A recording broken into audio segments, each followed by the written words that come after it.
So on behalf of the To&Through Project and the Partnership for College Completion, I want to welcome you to our webinar on supporting college enrollment and retention during the pandemic, a conversation with Northern Illinois University and Western Illinois University. I know I'm extremely excited to be hearing what our panelists will be sharing with us today about what they've been doing over this past year to support both prospective students and current students at their institutions. So this webinar is part of the release of a new report from the Consortium on School Research and the To&Through Project, College During the Pandemic, Immediate Enrollment and Retention of CPS Graduates in the fall of 2020, which is available online. To give you a little background on the report, I mean, we've all been living through this pandemic for a little over a year, and I know as high schools and colleges were moving to a virtual setting, there were a huge number of concerns about what this would mean for students, both students who were planning to go to college and who are already in college, particularly as we know that communities of color were particularly impacted by the effects of the pandemic. And there are a lot of concerns about how students of color would be able to make their way through the process of making college choices and making the decision to stay in college. And so with this report, we'll provide some numbers on what college enrollment and college retention looked like this past fall and how that compared to previous years. At this time, we also knew that the Chicago Public Schools, higher education, and college access organizations, as well as the philanthropic community and other leaders around, were really trying to figure out ways to respond and make sure that all the gains that we've been seeing in Chicago around college enrollment and college completion would not be lost due to the effect of the pandemic. And so today I'll be sharing with you some of the numbers of what we see in this report, and for more details, you can obviously download the report and take a closer look. So the first question we had was, what happened to college enrollment? And here we're looking at what enrollment looked like in four-year colleges. And we actually were really concerned about what four-year college enrollment would look like, but it turns out that we actually didn't see much of an effect of the pandemic. So in 2019, the college enrollment rate was 41.8% of CPS graduates enrolled in four-year college. And in 2020, there was a slight dip, but it really was within the normal expectations of what we see from year to year changes. The story is a little bit different when we look at two-year colleges. So in 2019, 20% of CPS graduates enrolled in a two-year college, and that number went down. That number went down to 16.4%. In 2020. And so, I think, we know there's a lot of reasons why this might be, why two-year college would look different from four-year colleges. But we were really encouraged to see what this looked like among four-year colleges. In the report, we also sort of explored some things. We were kind of wondering, why might it be that four-year colleges didn't see a change in their enrollment rates?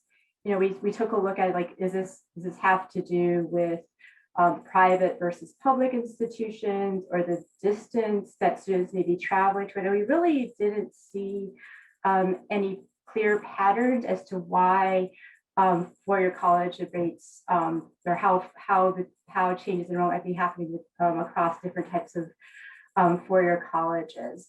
But when we look more specifically at colleges, we start to see a lot of variation. So in particular, these five colleges saw substantial increases in their enrollment rate.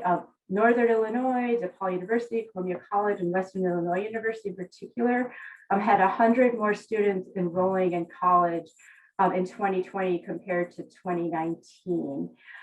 So this really started to make us think that this is not just about a type of college or even student characteristics, because we didn't see differences by race, ethnicity, and gender.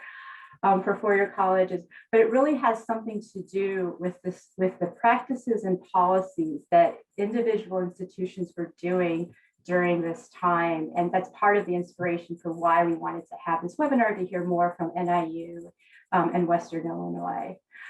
There were also some institutions that really sort of didn't see a whole lot of change. They remained relatively steady between 2019 and 2020. And then there were also some institutions that saw declines to varying degrees, and a lot of these were the public institutions that are in the state of Illinois. Another question that we had was what happened to current college students? And so we were looking at CPS graduates who are in their first year of college, or the first year of college in the spring, and seeing whether or not they return to college in the fall.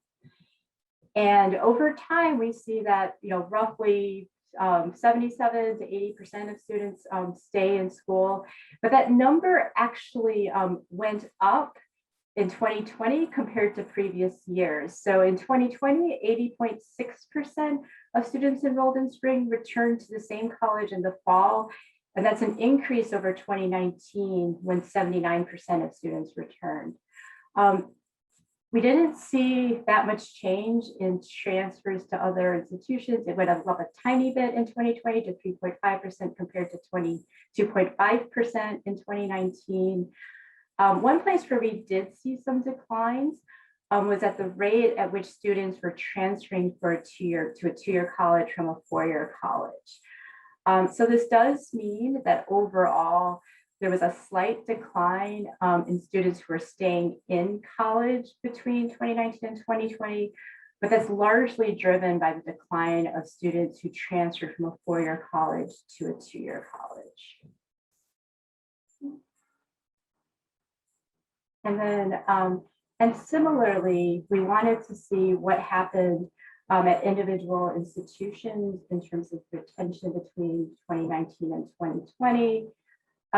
Again, part of the reason why we had this panel is that there are some institutions that actually saw substantial increases in the number of students who are being retained in 2020 compared to 2019. So in particular, Illinois State, Northern and Western saw really big increases.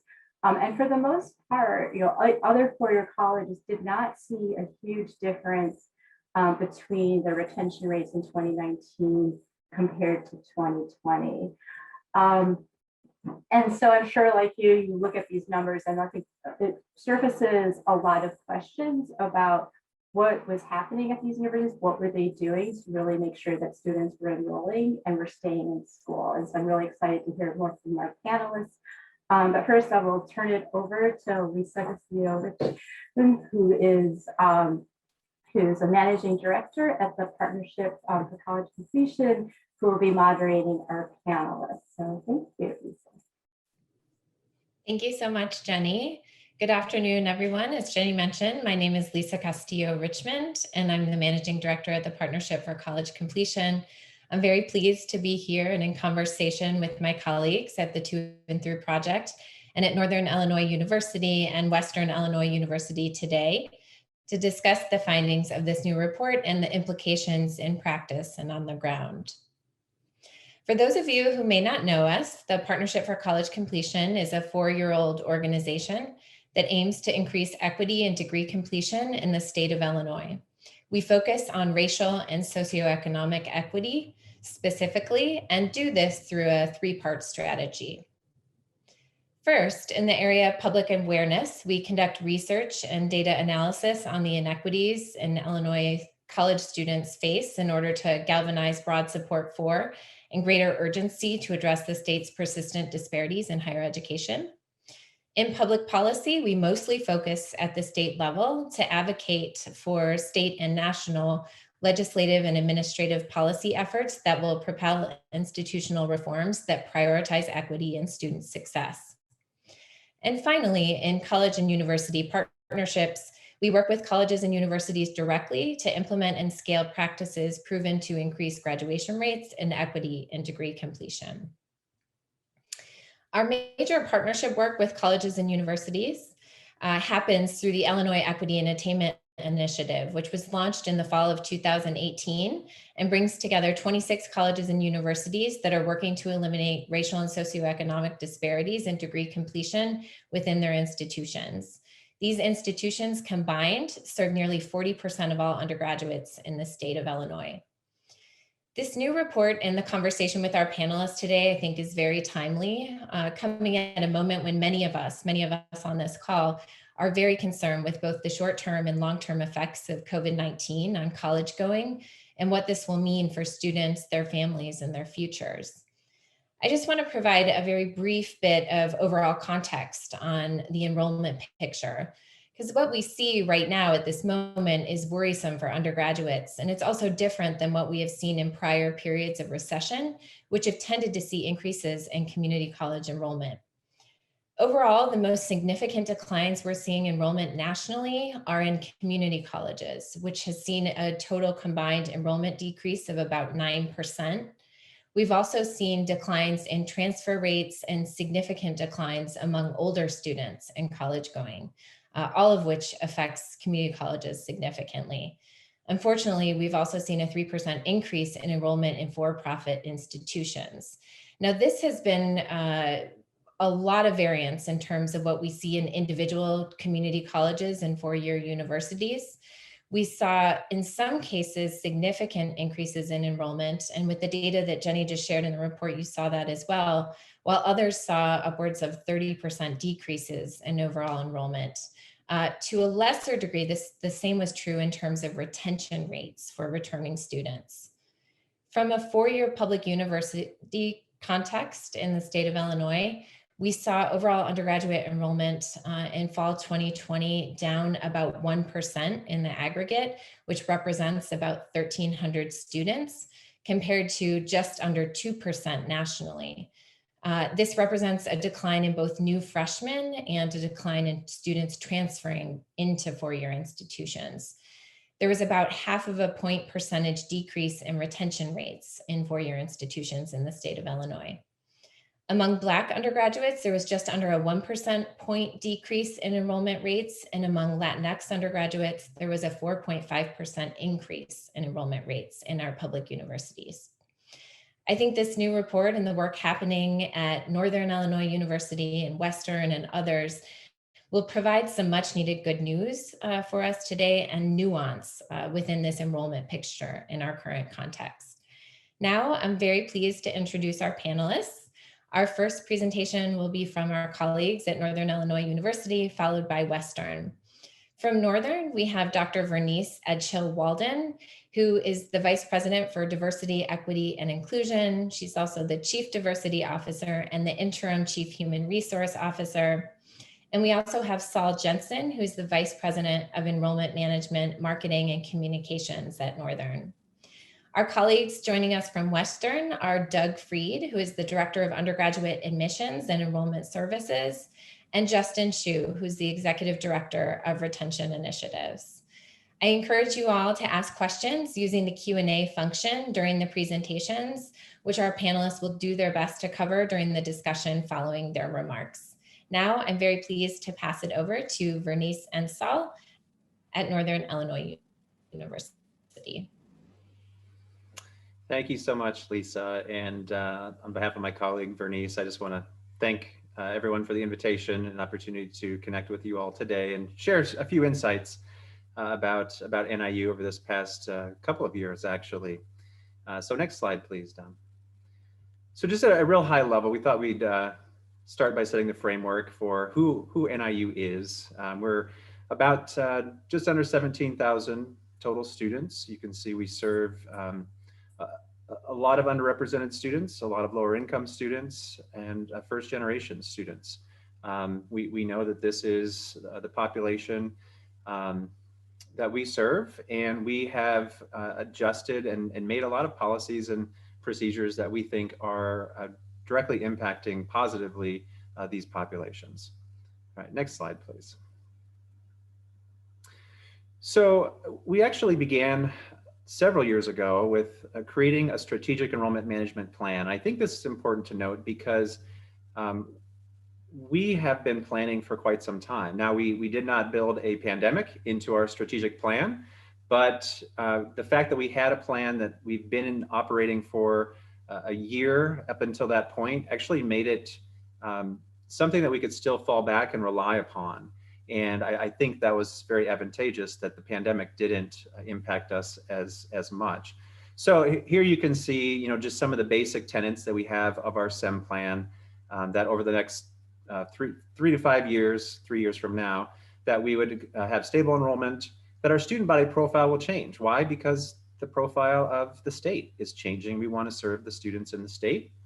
We'll continue focusing on how we market, recruit, undergrad retention and student success, reducing the equity gaps, and new approaches to financial aid and scholarships were all key tenets of our SEM plan. Next slide, please. Right on the heels of that, as Lisa was just mentioning, the Illinois Equity and Attainment project. We have been a part of that since its beginning, and we also created an equity plan right around the same time. So this was perfect timing as a supplement to our strategic plan, and really got into how we can take some actionable data that has been disaggregated and place, again, action into that. So Vernese may speak a little bit more specifically to this, or we're happy to answer any questions in the chat. Next slide.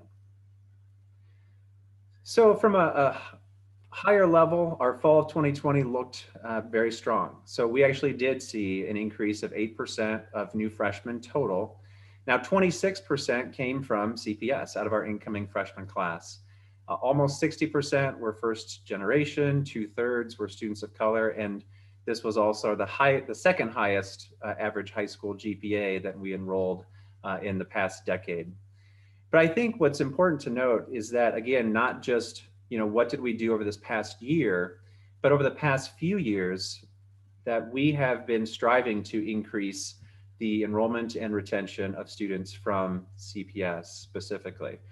So we've actually seen almost a 50% increase in enrollment since fall of 18, and almost a doubling of CPS enrollment since fall of 2016. Next slide. So a couple of things that we want to highlight today. First is the AIM High scholarships. And if there are any legislators that are listening to this, I want to say thank you. We thank you for your advocacy of the AIM High scholarships. We feel like we have been able to put this funding and our matching funds to great use to be able to support those students who are in most need of this additional funding. So two things I want to really focus on here as we've applied the AIM High dollars to our recruitment. The first is the Husky Pledge, and the second is a specific CPS scholarship. We went out, again, noting that we wanted to increase the number of students coming from Chicago Public Schools. So we added a 1-year, $3,000 stackable award for any qualifying CPS graduates. And we know that that's been successful as we look at the numbers increase. Next slide. So we unveiled the Husky Pledge back in the fall of 2019. So again, this was prior to the pandemic. We had no idea this was coming, but yet it turned out to be the perfect timing to have a program like this. Next slide. So for those who are not aware, students need to have a 3.0 high school GPA, they need to be a resident of Illinois and a graduate of Illinois high school. Those are some of the AIM High requirements.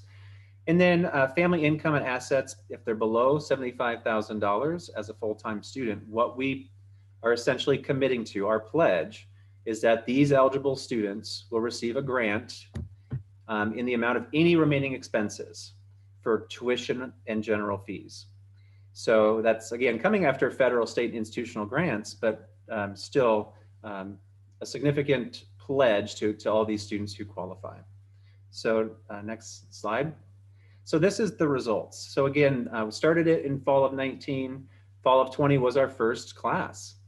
And so again, it just happened to work where this was happening with the pandemic and, students and families losing jobs and really having a financial crisis. But it turns out that over 1/3 of our incoming freshman class were Husky Pledge recipients. The average grant amount was just under $2,600. The average high school GPA was about a 3.6. So these are obviously great students. About 3 out of every 4 were the first in their family to go to college.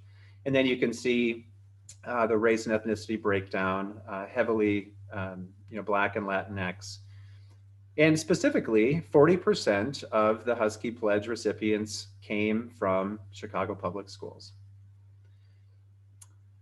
So I'm not going to read through all of these quotes. We did do a survey in the fall after students enrolled. I think what's most important to focus on are these highlighted or bolded words. And I think what's just most important is that this was not just a financial program, that this was a program, especially in light of the pandemic, that improved students and families' mental and emotional state. They were going through a lot, and to be able to have a program that they could really count on that would not only be for this first year, but for all the years that they'd be here as an undergrad, I think just made the difference. And we saw that in our surveys of students.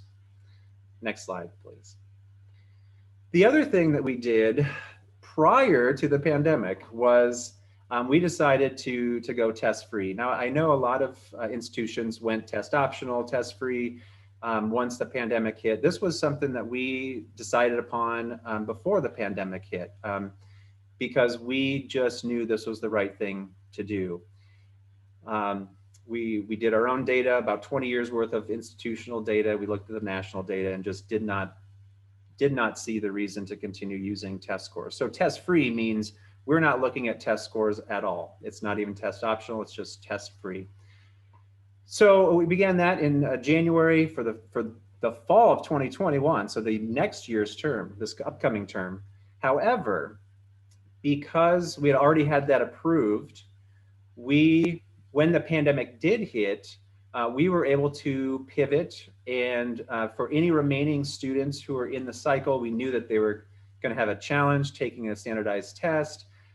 We wanted to have some consistency. So we removed that standardized test for the fall of 2020 applicants and really admitted about 1,200 more students beginning in April through the rest of the summer. And again, a huge impact on CPS. So about 75% of those students came from Chicago Public Schools.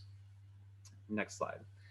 The other thing that we had done prior to the pandemic was a test-free pilot of merit scholarships. And this again was a pilot because we knew that by fall of 2021, we were going to launch into all of our merit scholarships being test-free. So here you can see that if students had above a 3.5 GPA, regardless of their test score, that they are automatically receiving at least a $3,000 scholarship, $12,000 over the course of all 4 years.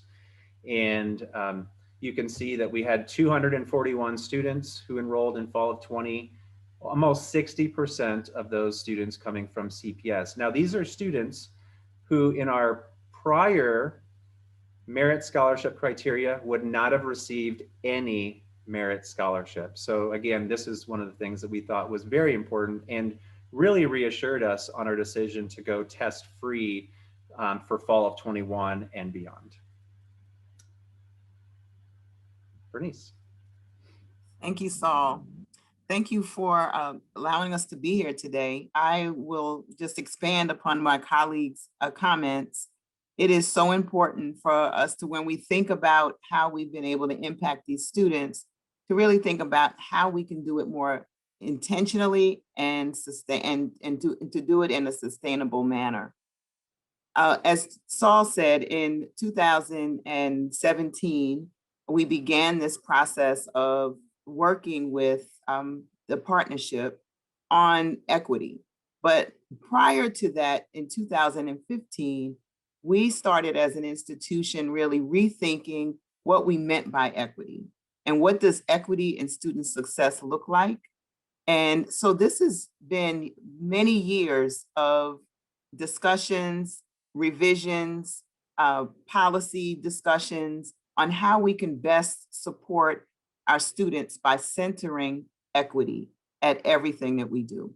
And I think that what Saul has described to you is really how he has taken that equity lens and really operationalized it from an accessibility and recruitment side.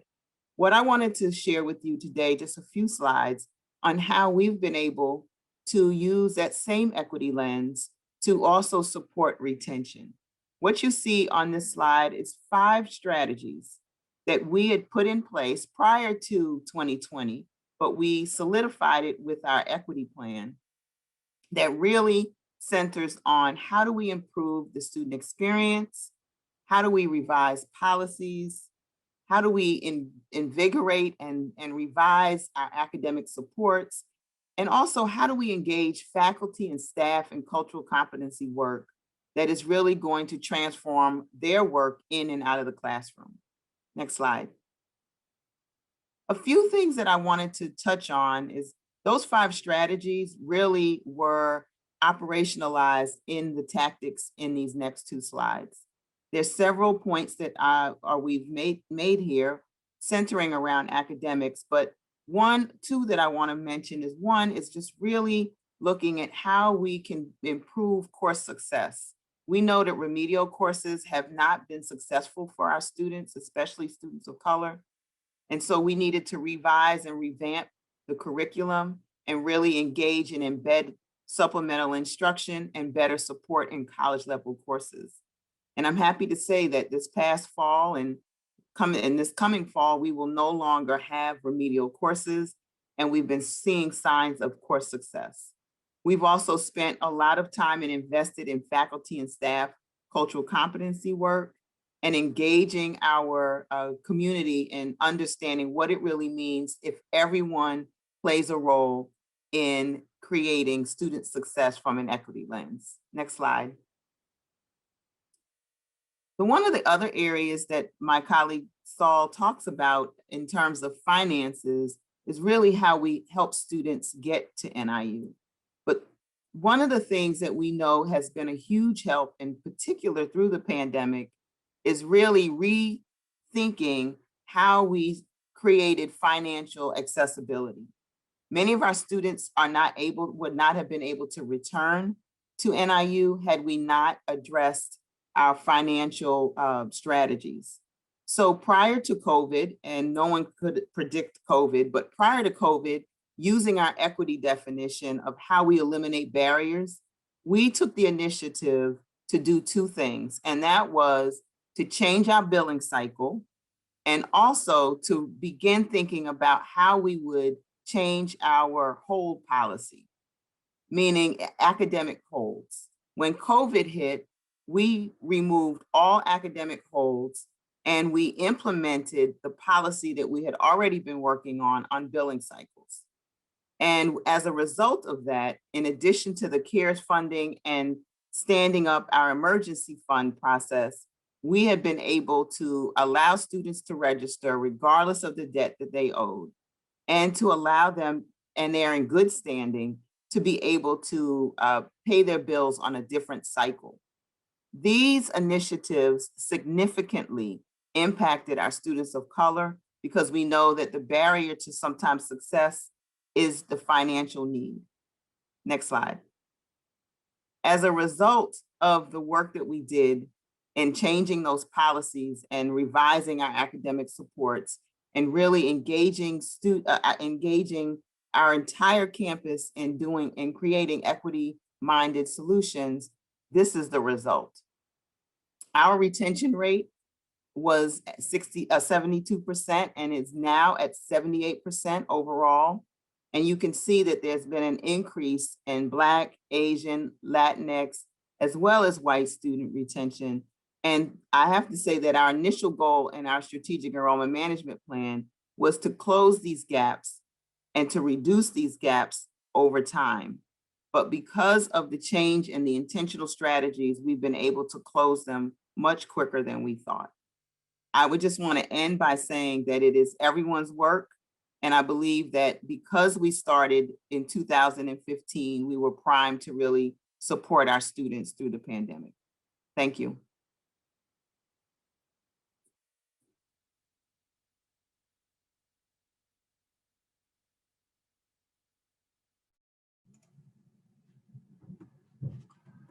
Hi, good afternoon, everybody. I want to thank you for taking the time to join us today. Certainly thank you to the To&Through Project, the Partnership for College Completion, and the University of Chicago Consortium for all the research and good work that's been done in looking at this. And from our standpoint, we are thrilled to be speaking with you today. At Western Illinois, we feel very honored that our work and success with students this past year is being recognized. It is the continuation of work that has evolved over the past several years. And then I'm going to talk very specific about some of the things that we did in terms of increasing our access for students, and then the retention of students will be done by my colleague, Justin Shu. So in 2019, we were again looking at data and how we could better fulfill our mission of access and opportunity. That's been a long-standing tradition at Western, and part of what we've always done is looking at how we can serve students better. Our data was showing us that the best predictor of student success was the high school grade point average. Next slide, please. So in the fall of 2019, in October, before the COVID pandemic, again, we became the second university in Illinois to eliminate the ACT-SAT requirement for admission, and we went test optional. So for fall of 2020, that meant we could admit students based on their grade point average alone. We plan to continue this model through at least fall 2024. We've seen great success with it. It has been one of the keystones of how we've been able to increase our access for students. We know that the ACT, SAT does have cultural bias and does have problems with it. And so we really thought that that was the best move to make, again, pre-pandemic. And it has turned out, I believe, to be the right move. And then go to the next slide, please. Thank you. Concurrent with this, we also realized that finances were a huge barrier to student success. So we revamped our scholarship program so that we can provide scholarships to students based on grade point average alone, without regard to test scores. We also made our scholarships stackable, meaning that students could get an academic scholarship and then also get other scholarships. A couple of the ones that we added were what we call a Chicago Leatherneck scholarship, which is for anybody in the Chicago area, including, of course, CPS. And then we also added a book award for Pell eligible students that, again, we want to make sure that students have books and are ready to start classes from the start of the semester. This allows students to get those scholarships. They're also eligible for other scholarships as well, but those were three of the main ones that students from CPS and that area would be receiving. We also, again, plan on continuing this post-COVID. And again, this also did open up our awards to students who were previously ineligible. So prior to fall 2020, there would have been ACT, SAT requirements on our scholarships.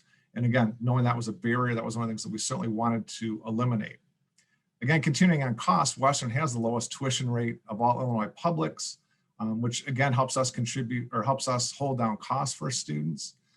Along with our tuition guarantee program. So we freeze costs for tuition, fees, and room and board for incoming students for their time at Western. So students can know that cost certainty coming in.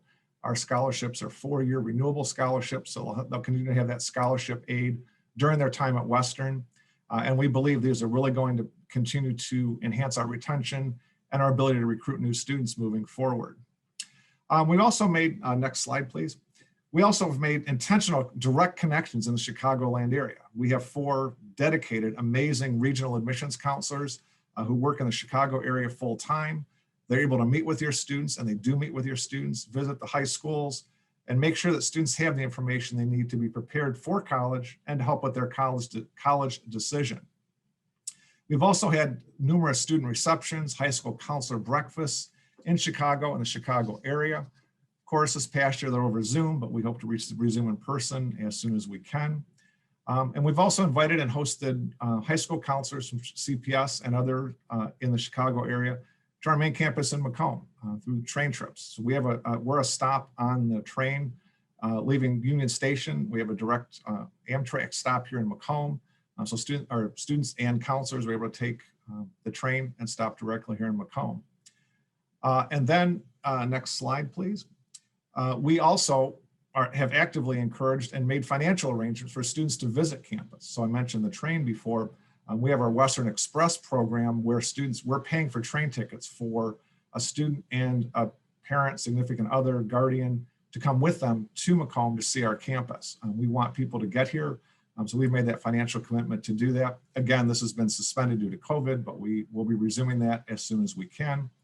And then we also created a visitor scholarship for students who visit campus, again, to try and break some of those financial barriers and encourage students to visit campus before they choose to attend Western. And all of these intentional efforts have led to the results you've seen today in the report. This is a great lead-in, I think, to the intentional efforts made in retention that are amazing by my colleague, Justin. And I will now turn it over to him. Justin.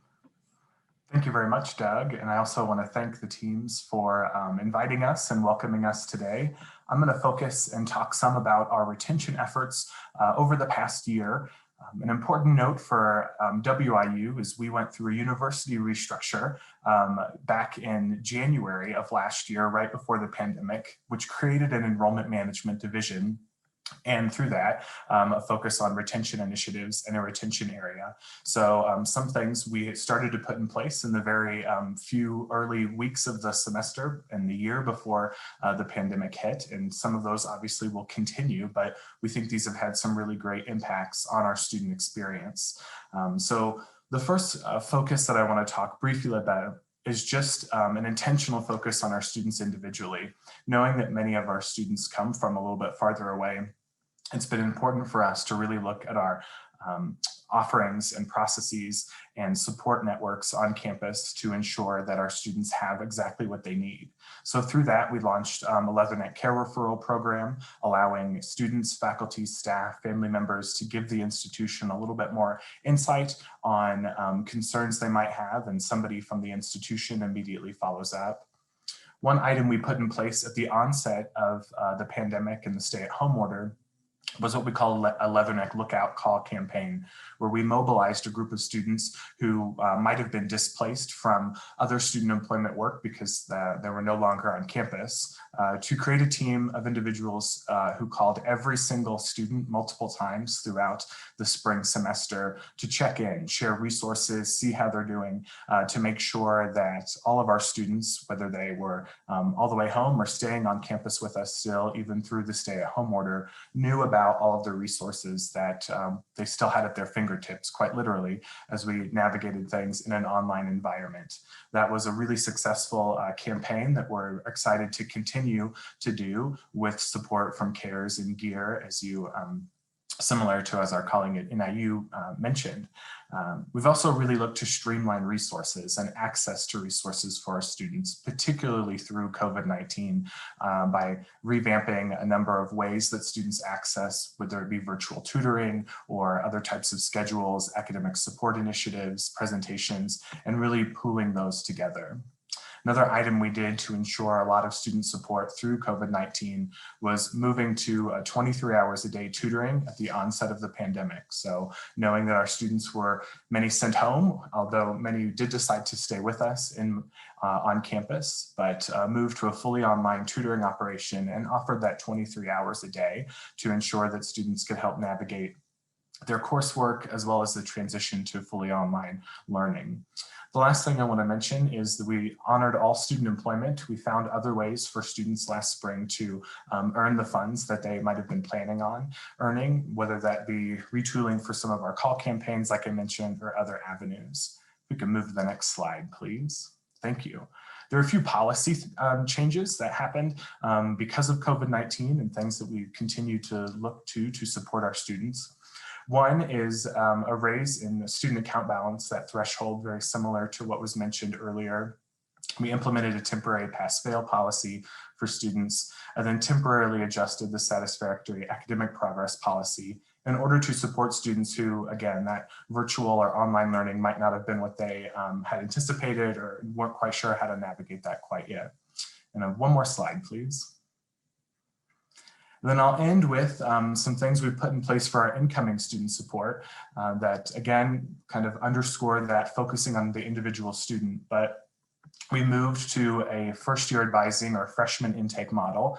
We did that at the onset of the COVID-19 pandemic for a number of reasons. One, to focus individually, but we could mobilize then individual registration appointments relatively quickly and allow students to start to make plans for their fall 21 semester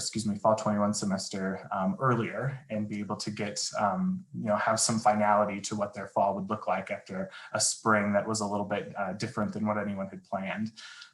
Through that, we did individual registration meetings where students were meeting with their academic advisor, their first-year advisor, starting April of last year, and again, started to build that individual support network for students from April on.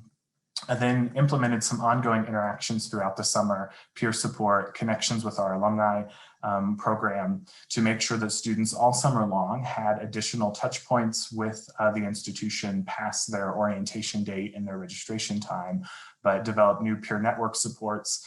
And the last thing that I'll mention is we also implemented and will continue to implement an online orientation that's allowing students, again, to have some of that continued education to prepare them for their time moving to campus, understanding the resources that they have. So these are a few things that we put in place, both because the timing came to be similar to kind of was mentioned before. Some plans were in place before the pandemic hit us, and the pandemic allowed us to kind of underscore some of those support resources and adaptations. So I'll end there so we can focus some time on questions, which I know hopefully individuals are excited about. Thank you. Thank you so much to our colleagues at Northern and Western for these great presentations. We have tons of questions coming through, and some have been answered, and I'm not sure that you can see all of those. So I'm going to make sure that I ask some of them now for the benefit of everyone so we can answer some questions that you may have as well. So I just want to emphasize some similarities from these presentations. Both Northern and Western are continuing work that has been going on over time with very deliberate support strategies on the enrollment side and bringing students into the institutions, and also on the retention side. There have been very significant policy changes made over the course of time as well. Both of them notably have test optional policies. NIU calls it test free, which I love that nomenclature, and really targeted financial supports and deliberate outreach to CPS students. Want to emphasize that from both of the presentations. So we got a lot of questions about some of the policy changes that took place at Northern and Western related to financial aid. So scholarships, affordability, some of the merit-based scholarships, billing cycle changes and timing. So if Northern first and then Western could just talk about some of those financial impacts. And there was also a question about the 2.0 to 3.0 students, how are we supporting those students as well? You want to go first, Saul? Go ahead. Yeah. So I'll speak to the billing and financial aid pieces. When we realized that students who were not re-enrolling at NIU were in good standing but had high balances, we realized at that point, and this was prior to COVID, that we needed to really change our hold policy. Our current hold, our few past hold policy was that if you had a balance of $499, you could register. But if you had $500, you could not register. But we couldn't define or figure out who made the $500 decision. And so we changed that because that was a policy we created that we could also change.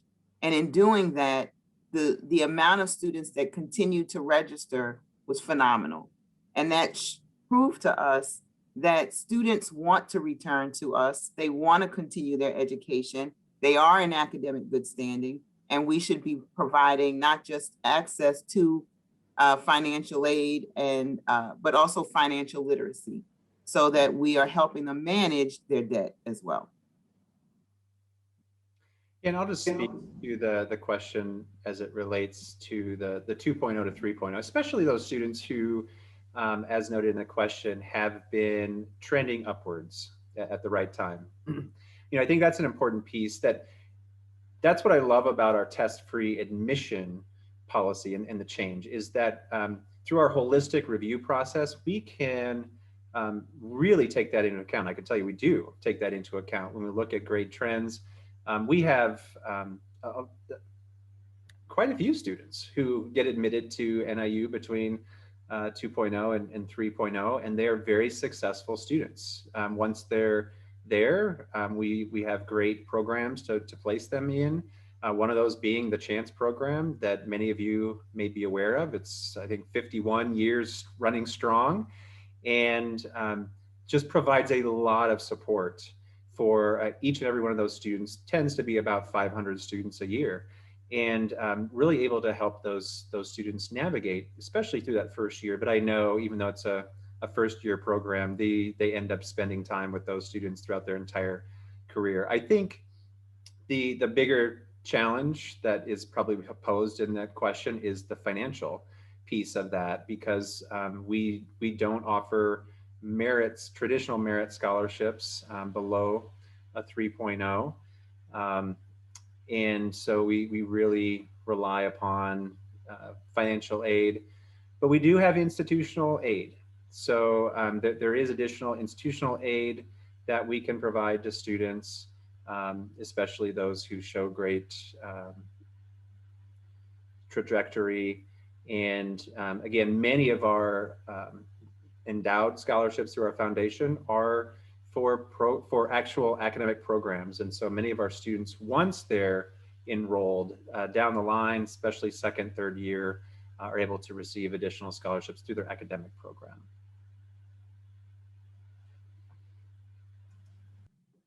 So I'll expand a little bit on our scholarships.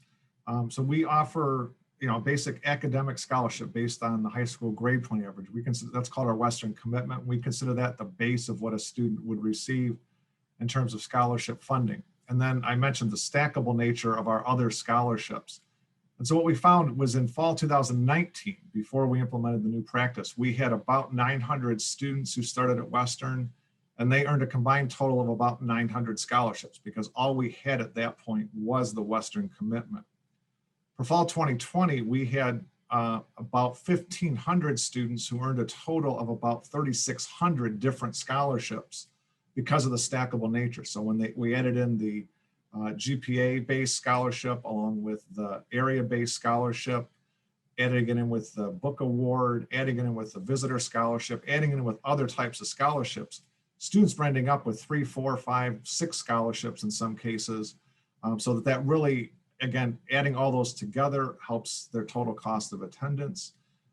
And I think really gives students, what we heard back a lot was a real feeling of achievement and recognition of various things that they earned. So earning those multiple scholarships really made the students feel good about what they had done, not only academically, but in terms of other kinds of activities. And then I will turn it over to Justin to talk a little about what we did for current students. Yeah, I would echo certainly what was mentioned as relating to that threshold for students to be able to return to us, that Bursar Hold student account.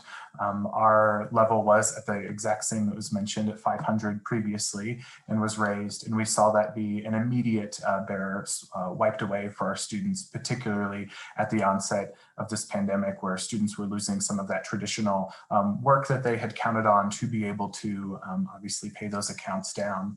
We used that emergency funding for those same reasons as well, which was vital for our success. Worked very closely with our Office of Financial Aid with that emergency money to help identify students who might need that just additional support to be able to return to us.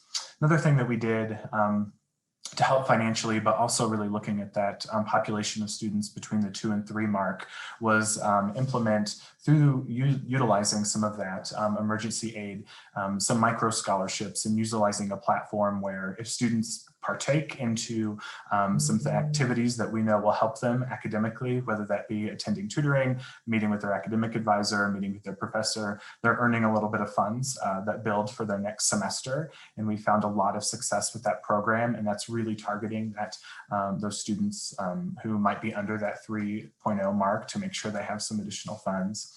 And the last thing that I'll point out for that individual or students under that 3 mark, that first year advising model, freshman intake model, has really helped us be able to differentiate that advising experience and allow that our academic advisors, who are phenomenal, to hone in on that student's needs and maybe adjust. They meet multiple times throughout the semester with their students. So some students, if they need a little bit more than 3 times, they're meeting multiple times. And as Sol mentioned, we also have our REACH program, which is an alternative admissions program where students are meeting every other week with their academic advisor.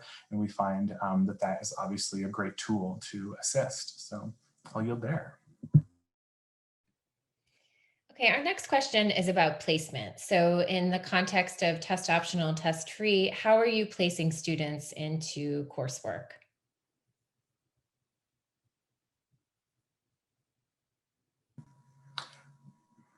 I can start, and anybody else can kind of join in. That has definitely been one of the things that we needed to look at and spent a considerable amount of time trying to figure out what the best places are for both English, math, everything. But we worked with individual departments to create our English placement, really walks students through what they can expect in each kind of level of course, and ask them to respond to a few questions, and then they do some individual placement there. Our math placement is very similar now, where our courses are described. We're going through a restructure of those entry-level math courses for the same reasons that Vernese mentioned earlier. So we've been under extreme flux there this past year, but giving students, equipping them a little bit more with what to expect and what they believe, what their experiences previously, and then placing them in some of those courses that direction.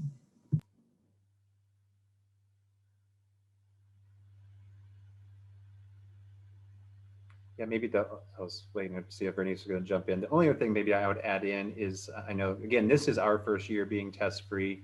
So for our math placement, we've decided to go with Alex testing. And so that is what our math department has utilized. And so we're literally in the midst of communicating with our students about the Alex placement test right now.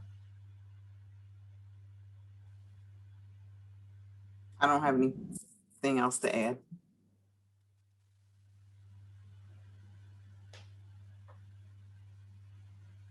So we got a lot of questions about DEI trainings and engaging with faculty staff outside of just those staff members who work in a multicultural student affairs office. So what kinds of training and supports are you offering, maybe to staff members, maybe to advisors, maybe to faculty across your institutions? And we can start with Vernese. We're offering a lot. We started our social justice. We have a social justice education department. They report to me, and we have a whole strategy on how we have a code curriculum that allows us to be able to customize training for staff as well as students. Someone just asked in the chat, do we require it? We are currently not requiring staff and faculty. That is a continued discussion, but we are definitely requiring student organizations. Student organizations cannot get student organization funding released to them until they have gone through some of the code training modules. Since COVID, we have actually pivoted to online. And so now we offer podcasts, we offer town halls, as well as online training on various topics around microaggressions, implicit bias, stereotyping, anti-Blackness, what is racism? How do we achieve being an anti-racist institution? These are all online initiatives. We've been doing diversity dialogue. So we have a lot of different strategies for a lot of different populations. And more importantly, we just started doing these cohorts through AQ, which does allow faculty to really rethink their pedagogy in the classroom. And AQ also has some inclusion, equity and inclusion modules, and we're partnering with them to also complement that work for faculty. We have seen, when we first started this work in social justice, we had 4 faculty members that had completed our training. In the last 4 years, we're now, between faculty and staff, have had more than 3,000 faculty and staff take this training, and not just take it one time, but come back. We've trained colleges and departments and frontline staff and advisors. This is someone's work that is responsible for creating a strategy for how we're going to support cultural competency work across the campus.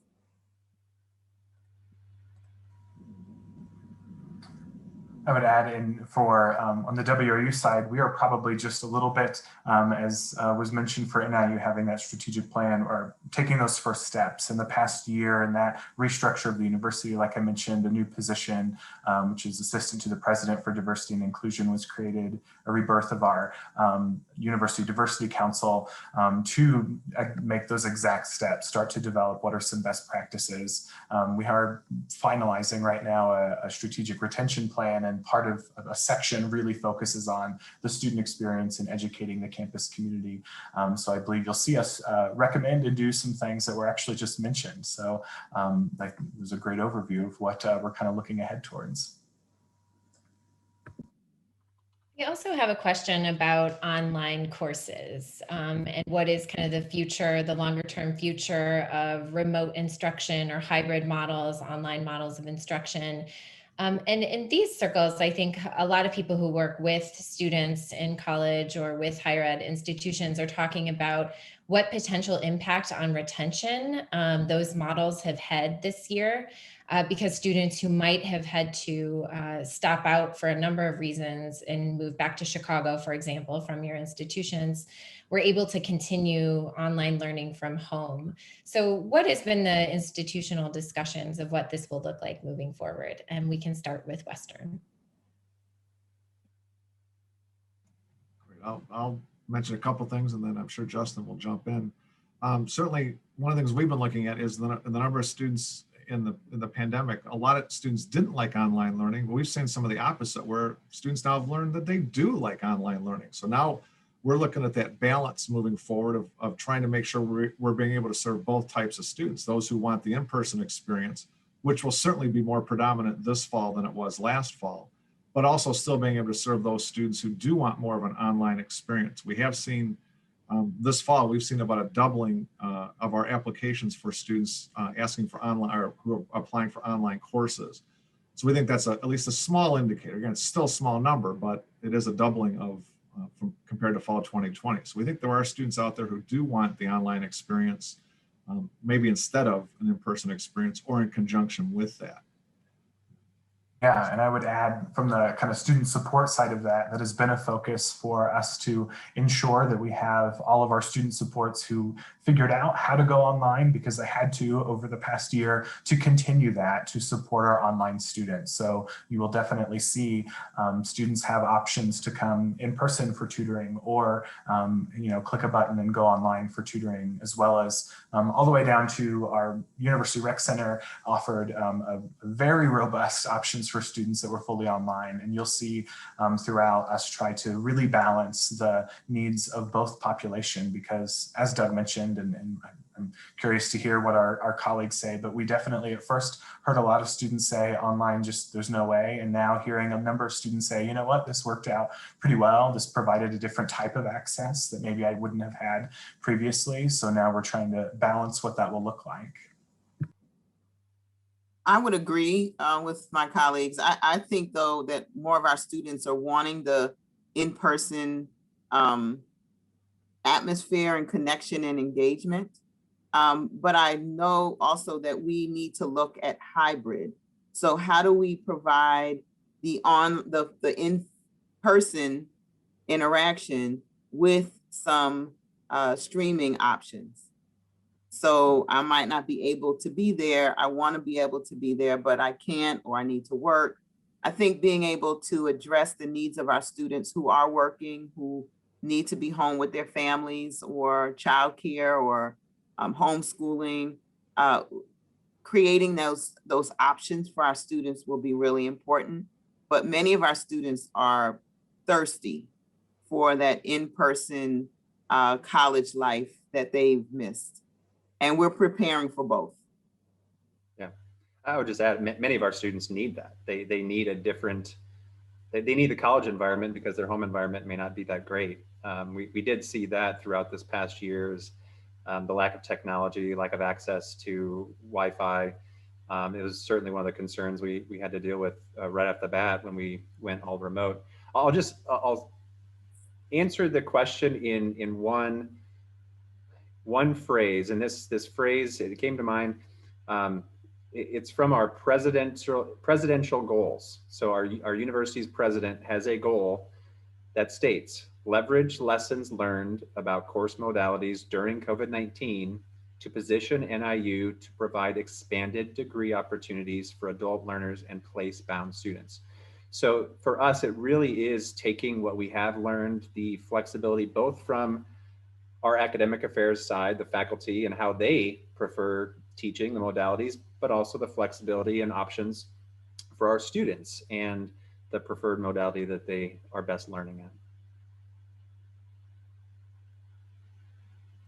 So continuing to look ahead a little bit, what are you seeing in terms of fall 2021 applications? We can start with you, Saul.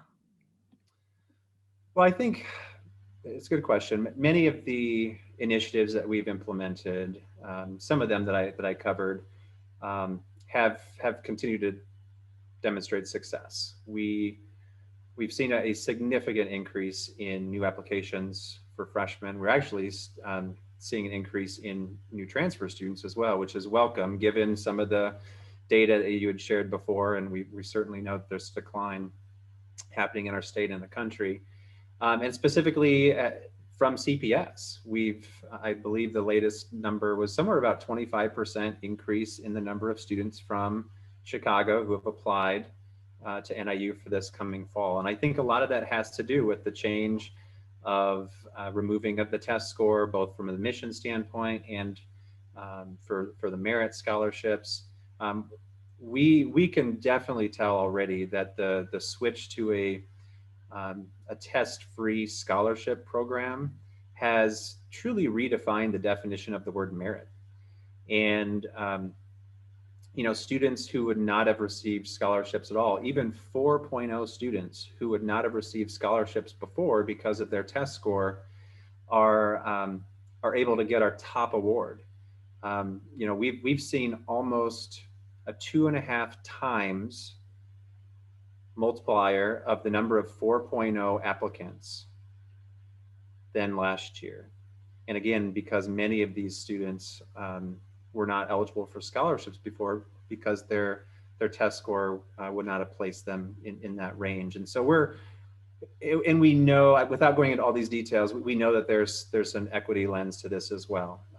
There are considerably more students of color who are receiving scholarships than previous years and our top scholarships over prior years.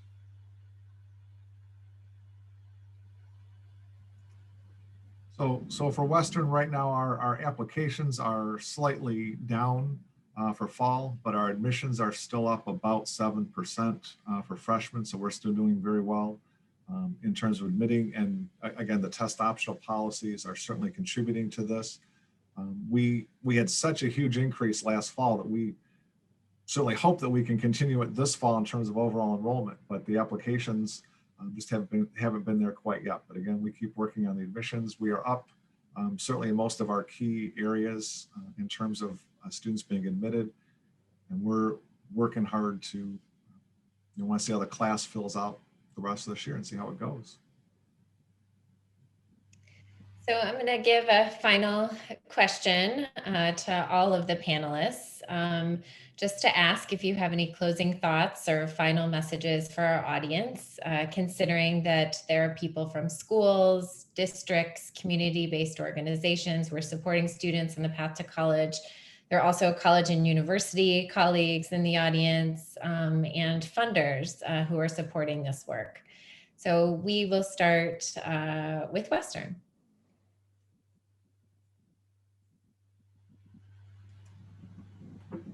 The final thing I would say is that, again, funding is the key variable as far as I'm concerned, from what we're seeing and everything in terms of finances, students' ability to pay for college, and then pre-college workshops and pre-college preparation is also critical in terms of what we're seeing. So my final thoughts would be, again, as much as we can, we want to continue those kinds of pre-college preparation programs, and then also continue the funding. And from the funders' perspective, please keep those funds flowing for students, because that we hear that constantly. That is critical for students in terms of not only getting into college, but in terms of succeeding and graduating. I would echo that for sure, to be able to help lift that burden of paying for college from our students, not only from a particular area, but across the board, is a game changer. We know that our students are working truly as hard as they can, and sometimes right now that's still not enough because of access to jobs, so which is obviously impacting access to higher education. So if you're listening and have the ability to look at funding, particularly for students who are continuing and working towards their degree, would help amazing greatly. The last thing that I'll say for any colleague listening is, we know that this upcoming fall, as we look towards whatever normal might look like, our students have experienced something very different over the past year and a half, almost 2 years, that we're also preparing for, and that everyone should kind of help, because success in maybe those steps the last year and a half will look different as they enter the college environment, which is a different college environment than it was 2 years ago, because it has to be. But we know there might be some additional gaps in place that we wouldn't have had to be focused on before. And so by looking at strategic programming support initiatives now, that will really be a game changer for persistence and success as students enter the college environment. So that's what I'll end with. I think the fact that you, the audience, are here today listening in demonstrates that you're passionate about what we're passionate about. We want to help students. We want to get them into the right institution. We want them to get them to graduate and be successful, increase their social mobility. I think funding, I don't want to beat that down, but it's certainly the biggest concern. It's why we've made a lot of the changes at NIU to be able to offer these types of programs, that commitment that students can know that they don't just have it for the first year, but all 4 years. Our scholarship policies now are truly about enrollment and re-enrollment through graduation. I would just add that relationships are resources. President Freeman talks about that all the time. I know this is an audience that we're primarily talking about CPS, but over this past year, we also created a great relationship in city of Rockford with the Rockford Promise, which is a guarantee to all Rockford public school students that they can come to NIU without paying any tuition and fees. It's a partnership between us and the city. They committed $25 million over the next 17 years. And these are the types of alternative, these are the relationships that can spur into alternative ways of, helping students. And so I would just add that we as the institutions need as much advice and insight and counseling as possible. So if there are ideas, connections, relationships that we can build, partnerships that we can put together that are just going to benefit the success of our students, we are open to doing that.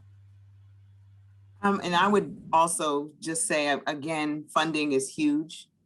We know that a college degree is a great equalizer for many of our communities. I would say also that for those of you who are working on college campuses, and that having equity conversations and inclusion conversations are hard, but we have to move beyond the conversation and really review policies and practices that really do hinder the success of all of our students, and our students of color in particular. So I would say, don't give up, continue to advocate for this better and more inclusive experience for students. They need it, they deserve it. And I know that we have the ability to do it if we just look beyond ourselves and think about what is best for our students. And I believe that all of us in doing that will really create an environment for students where they'll be able to thrive and to be able to be those change agents that we continue to ask them to be. Thank you. I want to thank all 4 of our panelists so much for being here today and sharing some optimism and inspiration with us through your significant work on behalf of students, especially during what has been a very difficult and unprecedented time for students and all of those who work with them on their path to and through college. I want to thank you to the To and Through Project, Jenny, Dom, Alex, and May for hosting this event and for this important and timely report. And finally, I want to thank all of you for joining us today and for your very thoughtful questions. We hope to see you at another PCC or To and Through Project event in the near future. This recording will be available and sent out to participants as soon as it is available. So thank you and have a great afternoon.